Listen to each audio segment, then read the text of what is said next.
Oh, God. I just personally believe that no one makes $1 billion from their own work. You have to make $1 billion through exploitation. Now, there's an interesting term there. Of course, I've mentioned this on other streams, and thank you very much to Foreman Georgie, the $5 saying Happy 4th of July, baby. Thank you very much. This term exploitation, you'll hear this a lot from the Marxists. You'll hear this all the time. Very important for you to just dig into. And also Bullish Pecker, thank you for another $5 for saying Happy 4th of July. Thank you very much. Marxists will use this term exploitation. Very important. You dig into what does exploitation mean? What do they literally mean by that? What is the existential referent of that term? Because it's a very morally loaded term, very morally loaded language there. You're exploiting the workers. What do you literally mean by that? Because of course they don't have an actual theory of ethics. They act like they do all the goddamn time, right? But they actually don't. They do not in fact have a theory of ethics. So what are they literally saying?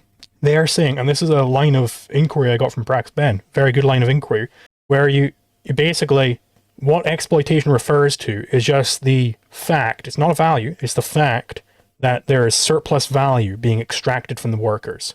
Okay, given their theory of value, we can grant their theory of value, their labor theory of value, we can grant all that and say, okay, that does imply surplus value is being extracted from the workers. My question is, who gives a shit? So what? Why does this matter? Why is that immoral? Because this is a question. No one should be a billionaire in a moral society. So he hasn't established why this is immoral. He's just said, if you're making profits off of people, then you're exploiting them. Okay, so what? You're extracting surplus value. Why is that a problem? What is the problem here? And it could have been, no one should be a thousandaire in a moral society if they're a capitalist, right? It could just read, no one should have workers in a moral society. You come up there, they're exploiting people. It's okay, but this is a moral question here, sir. What is your moral answer? What is your theory of ethics?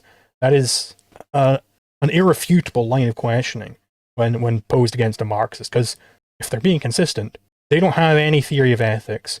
They've got to just say, yeah, that is what exploitation means if they're smart and they actually understand their goddamn theory. And I'll add into that, there's a few extra things, because you mentioned that they're really against, ideally, I mean, the core of the thing is that if you have workers working for you, right? If you have employees in any capacity, from their logic, they're going to say that it's wrong because you're always extracting surplus value. This unquantifiable surplus value, whatever it is, right? This pushes you to the logical conclusion of the argument that, okay, let's not have any human employees. Let's have, I don't know, artificial intelligence or robots. But at the same time, these are the same people who would be so against any sort of factories, any sort of expansion of data center, any sort of artificial intelligence. In fact, they're the ones that scream the loudest about this shit, which is very ironic. It's good to catch them being super inconsistent on this thing. In fact, if you take their arguments to their logical conclusion, as you've done before in the videos, they are just anti-human in essence. Because the only conclusion, if they don't want to go for having employees that are human employees, right? Having factories, having any sort of technology development in the name of, it's always going to be in the name of the planet, in the name of my environment. Well, it's all about just complete primitivism. Yeah, exactly. Isn't there a difference between the old left and the new left that Ayn Rand talks about? I'm not familiar with the... I did read that essay, I believe, but I can't remember the distinction she makes. Right, that the new left is more like explicitly anti-human, but the old left aren't necessarily. They just have a bad economic theory. But I haven't read it myself, so...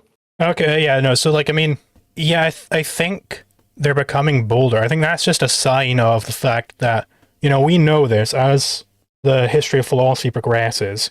Philosophies get kind of ground down into their diamond form, They get compressed down into what is essential about that philosophy. You see this with, Descartes. He had the cogito, right? Cogito ergo sum, which was his one fact about reality he thought you could know, and then he tried to deduce everything else out from that, right? He was a rationalist. Later Cartesians, they see that's clearly an arbitrary leap. What is essential to this philosophy is the method of Cartesian doubt, which leads you into total skepticism. So of course, after Descartes, you get this rising skepticism coming out of it, culminating in David Hume, of course. And what do you get after David Hume? You get Immanuel Kant. He had this, some connection to the real world, I suppose, with his noumenal world. As it turns out, it's a pretty flimsy connection there, because this is all completely arbitrary, everything he's doing here. So how does that get rounded out? Well, you get Hegel. Hegel just goes, get rid of that noumenal world bullshit. We're only phenomenal over here, boys. Everything is mental. And that is the essence of Kant that I'm going to take away from that. And he was very successful doing so, right? Which kind of tells you that that was indeed the essence of Kant right there. So, and then that's how you get Hegelian idealism. And of course, then Marxism is a derivative of Hegel. This is what always happens with philosophies, is they get ground down, compressed into their diamond form. And we're seeing this with objectivism right now, with us people who are rising up in the objectivist movement. It's not the old guard of objectivists who are at all impressive or at all, moving the philosophy forward. It's us. We're the ones moving the philosophy forward here. And of course, we have ground out some of Ayn Rand's errors there, and we've got a much better formulation of the philosophy. It's a loaded word for a lot of people. I personally believe that's just the siphoning of the value someone creates through their labor to a single or small group of individual. Let me pause it right there. That's important because he actually gave a different definition than what Marxists usually provide. He's not even talking about surplus value. It's about value in general. I think it's a bit more expansive than what Marx has been saying. Yeah, so that's a question of what does it mean to take a value from someone? Because if you don't have the idea of surplus value, okay, he's not using the labor theory of value then. Okay, then you've got to provide some theory of value here. And maybe you've got some connection between your theory of value and whatever theory of ethics you might have cobbled together, doubtfully. But you need to provide some theory of value, because objective theory of value definitely wouldn't say that you could possibly extract a value from one person to another. Value, economic value is not like this intrinsic thing, which is in things, it can be like extracted from someone and given to someone else. Like that, any voluntary trade has to be mutually beneficial. If I want to buy a hot dog from a hot dog vendor for $5, which works in my American attire here, I want to buy the hot dog from the hot dog vendor for $5. I give him the $5, he gives me the hot dog. Both people profited. How? Well, I wanted the hot dog more than the $5. I valued it higher. I think it's better, right? And vice versa for the hot dog vendor. He values the $5 more than the hot dog. So we both go up on our value scales. It's not one person getting the value extracted and the other person gaining the value.